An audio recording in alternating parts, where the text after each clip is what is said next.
Welcome to the Fuel Growth Podcast, where we explore how to unlock the secrets to sustained revenue growth. David Roberts is our guest today. He is the Chief Executive Officer of Sugar CRM, appointed to that position in September 2024.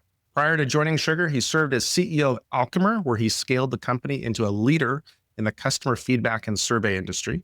David has also held senior leadership roles as CEO of Reed Group and as a senior partner at Accenture, bringing over 2 decades of experience in the CRM sector. Throughout his career, he has been recognized for his focus on innovation, operational excellence, and customer success. Welcome to the pod, David. Thanks, Clint. It's great to be with you. It's good to have you here. Yeah, it's a rather unique pleasure to have you on the podcast, David. You are the CEO of Sugar CRM, which is the sponsor of the Fuel Growth Podcast. And we haven't interviewed somebody from Sugar CRM before. Before we jump into the business side of things, can we get to know you on a personal level? Specifically, can you talk about how you fuel your own personal growth outside of the office? Yeah, I think for me, it's a constant quest to try to be better at whatever I'm doing. And I love the Colorado mountains. I live here in Colorado. I spend a ton of time outdoors. As an example, I love to ski, but I'm not skiing blue groomers. I'm in the moguls trying to improve my form and get better at moguls when I'm out there skiing. And so the challenge of trying to be better at things is a lot of what fuels me. And it drives me at work, but it also drives me personally.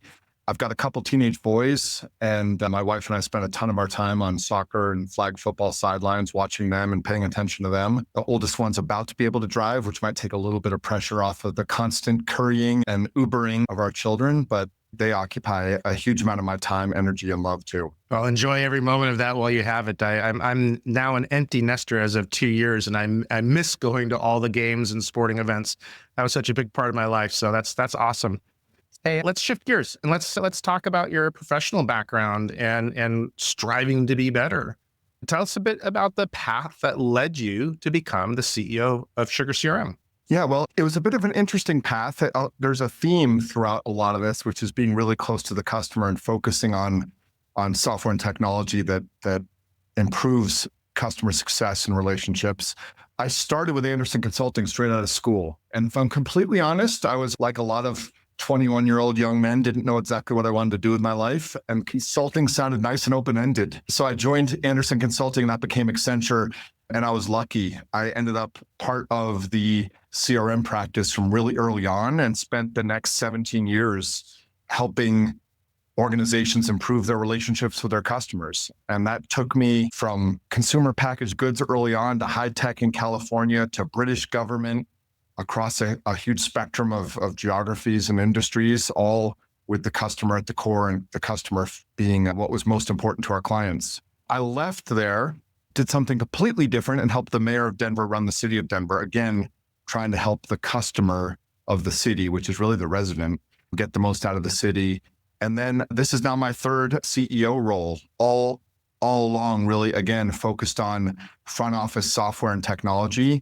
First with helping employees access benefits, then to Alchemer, which you mentioned, which was feedback and survey software. And finally now here to Sugar, completing the circle of my CRM path. Personal and a professional question, but what professional growth for yourself are you looking to accomplish in your third tenure?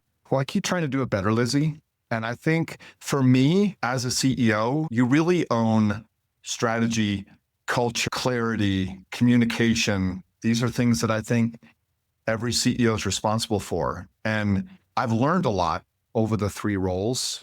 And I think I'm doing some things here at Sugar that have built on what I've done in the past. I want to be able to provide great clarity and consistency in how every employee here at Sugar knows how they connect to our mission and our strategy. Everyone in the company should be able to connect the dots from what they're doing every single day to where we're headed and why that's important. And it takes a while, it takes a lot of repetition, it takes a lot of thoughtfulness about that. But I think that's a part of my leadership that I've gotten better in each role. How would you describe that as a CEO? Like, do you have a specific type of CEO that when you look in the mirror, you say, that's who I am? Well, Clint, I often describe myself as a mechanical strategist. And I've heard people use that term. I started using that term probably 15 years ago. And I've heard other people use it since. I love strategy. Really have to understand how the dots connect. into the business and into kind of operations and execution for it to make any real sense to me. So we've got a strategy here at Sugar, and I love to see everyone connect into that, and that there's a lot of alignment, a lot of clarity, and a lot of like connection down into the organization. So everyone can operate somewhat independently and know where we're headed overall. So I don't know if that's who I am as a CEO, but mechanical strategist is something that I've often talked about. Do you have a role model or another type of CEO or another CEO out there that you admire? I don't know. I struggle with that. I think I'll give a couple examples. I think when you're developing software and trying to meet a market, it's really important to understand the what, but not necessarily the how. I'm a big fan of listening to customers. Lizzie, I know you have a lot of passion about VOC as well. But I think when you listen to customers, it's listening to them articulate what they're trying to achieve. Often customers will try to tell you exactly how they want to see it show up. And I think if you listen to that too much, you get locked in on ideas. So I love how Apple, and there's been a number of leaders at Apple that have focused on the what, not necessarily the how. They're constantly thinking about the new ways to deliver on the how that maybe the customer wouldn't have been able to articulate themselves. And I think that started with Steve Jobs. I think it's the culture of Apple today. So I love how they develop products that no one would have articulated exactly the way that they built them, but they know what they were trying to do in their lives. I've gotten to know a CEO here in Denver really well, who founded a company called Ping Identity, a guy named Andre Duran. And I have a ton of respect for all the phases of growth that he's led that company through, from startup to angel investment, to venture capital, to private equity, to public, back to private equity again, like being able to keep your rudder in the water and having different partners and investors over time, but having clarity of kind of vision and purpose and being able to weather all those different stages of growth and kind of company maturity has been remarkable to watch. All right, so let's shift gears. You're the CEO of a CRM company, and there are a lot of CRM companies in the market today. Tell us about Sugar CRM and what sets the company apart. I think we do an amazing job of helping sellers sell better. So I started in CRM 30 years ago, and CRM's always been about this illusion of control that sales leaders have. They think that pipeline management and forecasting is going to allow them to deliver better results. And it can to some degree, but CROs or sales leaders or commercial directors, whatever the title may be, what they actually want is for sellers to be better at what they do, right? The top 20% of sellers are always going to exceed their number. The bottom 20%, no matter what you do, are never going to do what you need them to do. I think the trick in CRM is moving the middle 60 to the right. And I think what Sugar does a great job of, shift that bell curve to the right, help the middle 60 be really good at what they do. And I think it's not through asking salespeople to capture more fields about their opportunity. In fact, I used to joke back at Accenture that teams got a budget of 5 fields beyond the core opportunity information. They got 5 more fields, and that's all they could ask for. Asking sellers to go capture a bunch of data is never going to move the needle. I love that Sugar is able to provide insight into their patch, into their customer base, into their product suite, and use analytics, which we've always used to help sellers find their way to their best next step, to now how we're leveraging AI and being able to use AI to recognize patterns in large data sets and able to summarize information across all sorts of different mediums.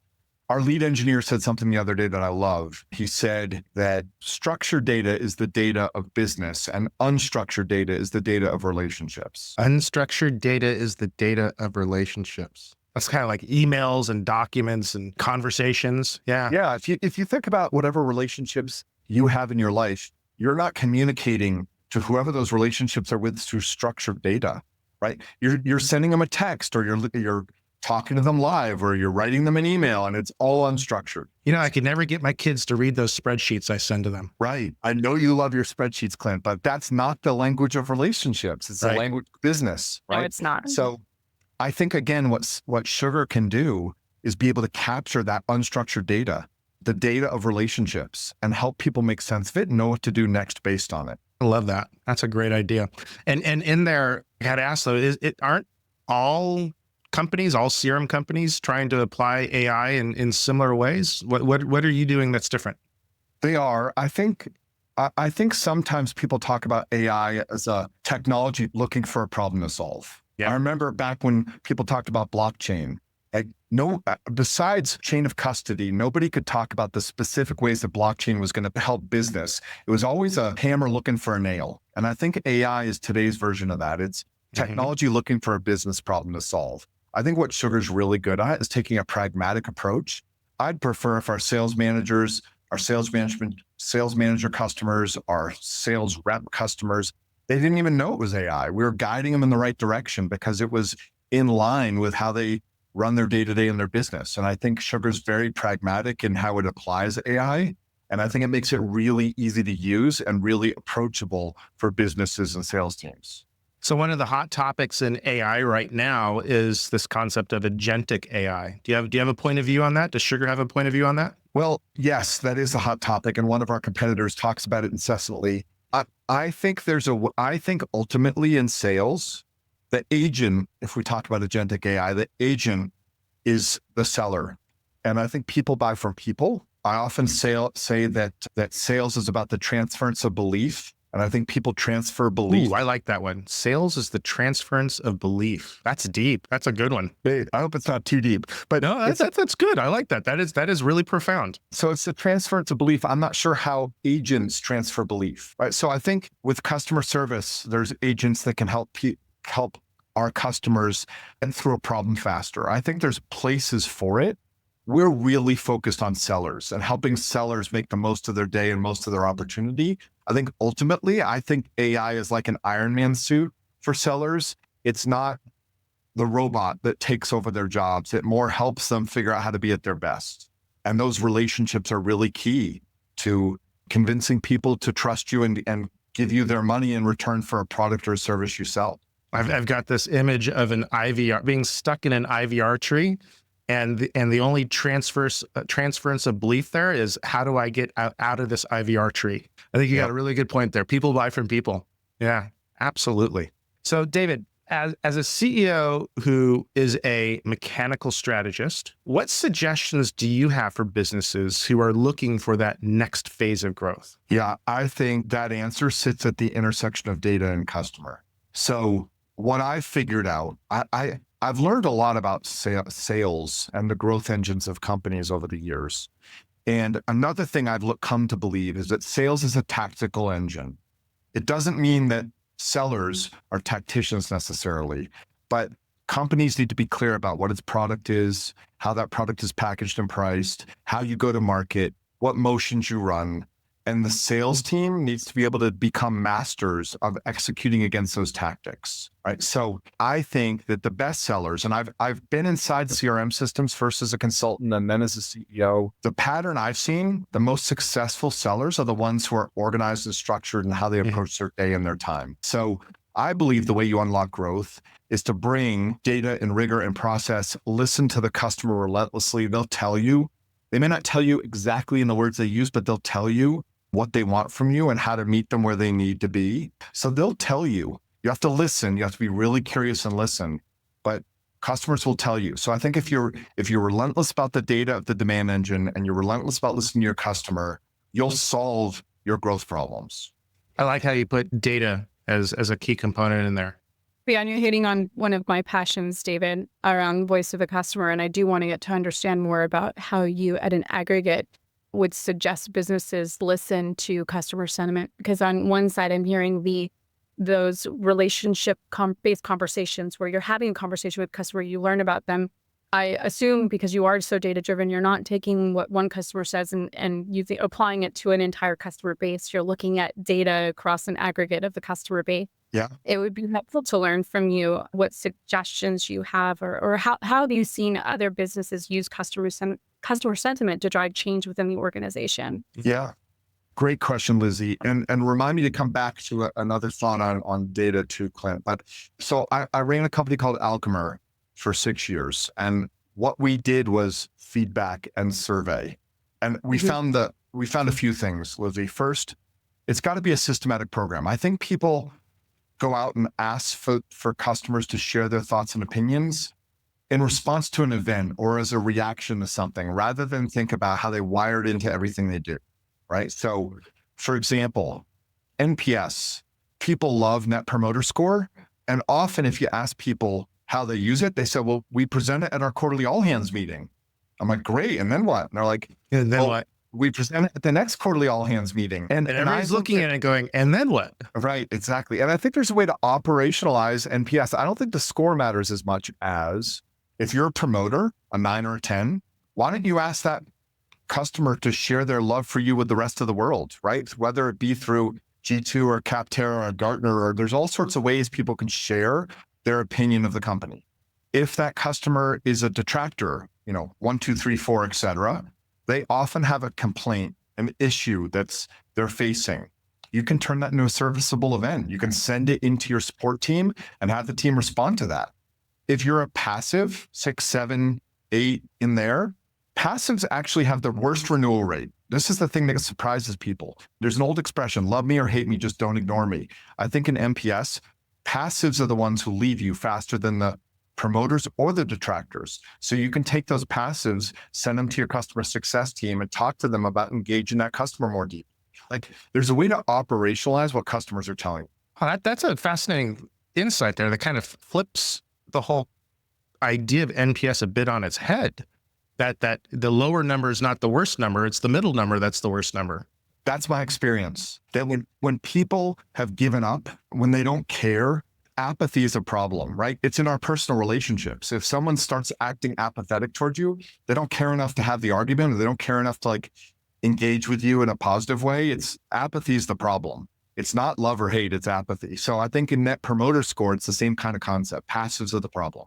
So you said a minute or so ago that you wanted to come back to the idea of data a bit more. Is that what's on your mind there? Yeah, I think one other thing about demand chain and data, I think sometimes companies are reluctant to really inspect every aspect of the data that drives their demand chain. So that could be marketing qualified leads and how those turn into sales accepted leads and how they move through sales stages and whether reps are building close plans. It's all the normal stuff you see within the demand chain. I think what I love, and this is kind of the continuous growth concept as well, the always being better concept, is I love teams that want to find where the data is bad, right? Rather than think about vanity metrics, us using data to show that things are going well, the most important part of using data week in and week out to manage your demand chain is being curious and hungry for the areas that things aren't working and building a culture where people feel like they can engage in what's not working rather than feel defensive about those data points or focus on what is working, which honestly doesn't need the management attention like the other areas do. So do you have any hot spots in there that you've seen across your 3 times as CEO, places where that data is often bad? Well, I'll tell you one of the trickiest things, given we're a CRM company and we're talking about growth, the trickiest thing is driving outbound activity out of your sales team. It's really, really hard. I think sometimes people get a list together and they call the names on the list and they go, well, no one called me back. Anyone who knows anything about outbound cadences knows it takes 7, 8, 9, 10 touches. Sometimes people say 12 touches to get a customer to respond. So you've got to be relentless about inspecting the activity data that tells you whether your salespeople are driving the outbound cadences you expect them to drive and learning from what's working and what's not working. Again, one of the reasons I love software is it's so susceptible to A/B testing, right? Trying multiple things and leaning into what's working. And so unless you're curious, unless you embrace the challenging data, it's really hard to be better and better every week. David, what is the reason that you think that sales leaders are not inspecting the data? I think it's happening more and more, Lizzie. I think it used to be that people thought the successful salespeople are the one who went golfing with their clients. And I think that's a thing in the past. I had a CMO who said to me, 25 years ago, CMOs used to say, I know I'm wasting half my marketing budget. I just don't know which half, right? And what technology, especially CRM technologies, allow us to do today is really have a lot of information about the marketing function, the sales function. And I think the best go-to-market leaders today are really data-driven and know how to use those technologies to drive their business forward. So I think that's changed a lot in the last 20 years in terms of what we expect from go-to-market leadership. Okay. So let's take this idea of learning from things and maybe apply it a little bit more personally to you. So sometimes I find that the best lessons learned are those that come from adversity or even failure. So thinking back across your leadership career, what are the top 2 or 3 mistakes you've made and how have you learned from them? Yeah, I think I mentioned this a little earlier. I think the biggest thing I've learned is alignment, communication, prioritization, and the role as a CEO and how important that is to an organization. And that you can't do enough of any of that. You can't do enough to drive alignment. You can't do enough to communicate. You can't do enough to prioritize, make the really hard decisions about where a business is going to focus, and more importantly, where it's not going to focus. And I think from a leadership standpoint, you framed it as like mistakes you've made. I think it was sort of a mistake of omission. I didn't do enough of it in my first role as a CEO. And I've learned more and more that that's what I think companies need from its leaders is alignment, communication, prioritization, and making sure that there's real clarity around how we're going to go achieve our objectives together.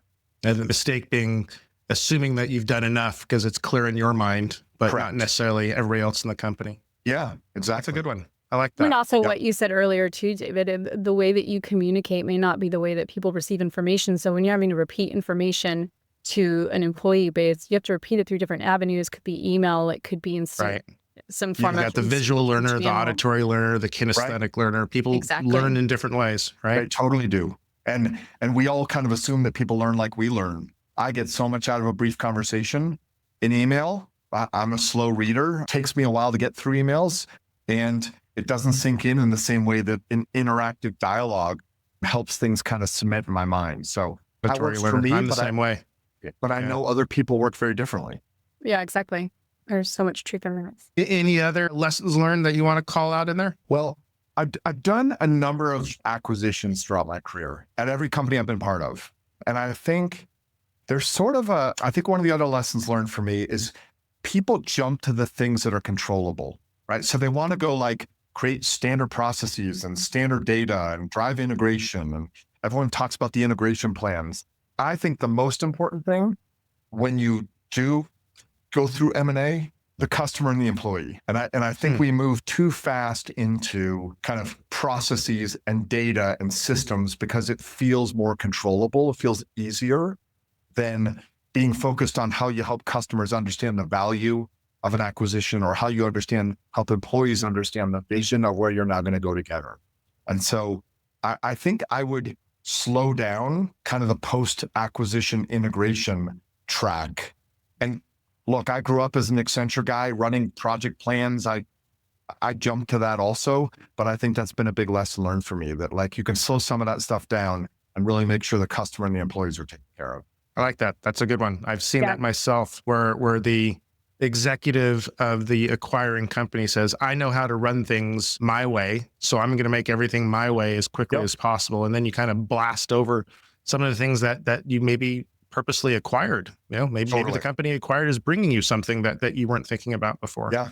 Buy it and break it is a really common story. And I think you've got to be careful to make sure that the reason you convince yourself that you ought to go buy something or sell something, that you stay focused on that and that you keep that as kind of a North Star in front of you. I think a lot of senior leaders who would be known as, we'll call them functional area owners of a project of post-acquisition integration activities would probably appreciate your remarks on slowing things down because often we hear that it's done too quickly and the team may not have been able to fulfill all of their wishes and dreams to fully or properly integrate and then fulfill that vision that you mentioned, David, for the North Star for customers. Yeah. Exactly, Lizzie. It takes permission though, right? The permission from leadership. It does take permission. And it's easy because like there's sort of a gut instinct to jump to harmonization and process and all that kind of stuff. And you have to resist the urge a little bit, right? Put a sticky up on your monitor that reminds you why you did it in the first place and make sure you stay focused on that. So I've heard, let's see, the first one was over communicate and over communicate and over communicate. And as soon as you think you're done communicating, then that means you probably need to do some more. And then the second one I heard was go slower on acquisitions, right? Don't rush to integrate. If anything that you're going to rush towards is listening to the customers and listening to the employees. Those are two great ones. Yeah. And that first one, Clint, I think there's alignment, communication, and prioritization, all those things, right? And alignment comes through struggling. I was saying to my 13-year-old the other day who was struggling with a new math concept, and he got super frustrated about it. And I said, it's in the frustration that we make step functions in our ability to understand and learn, right? So if it's not feeling frustrating, you're probably not pushing hard enough on what those hard decisions look like. And you don't really create alignment because people haven't struggled through it together. So Boy, that sounds like a CEO dad if I've ever heard one. yeah, Son, you got a step function coming your way and you're going to love it. yeah. I didn't say step function to Samuel, but yes, that's the idea. Reminds me of the quote, there's beauty in the breakdown. You do need to overcome the challenges. And there's so much growth that comes from that. Well, we have our last question for you, David. I know the answer to this one, but let's see how you'll answer.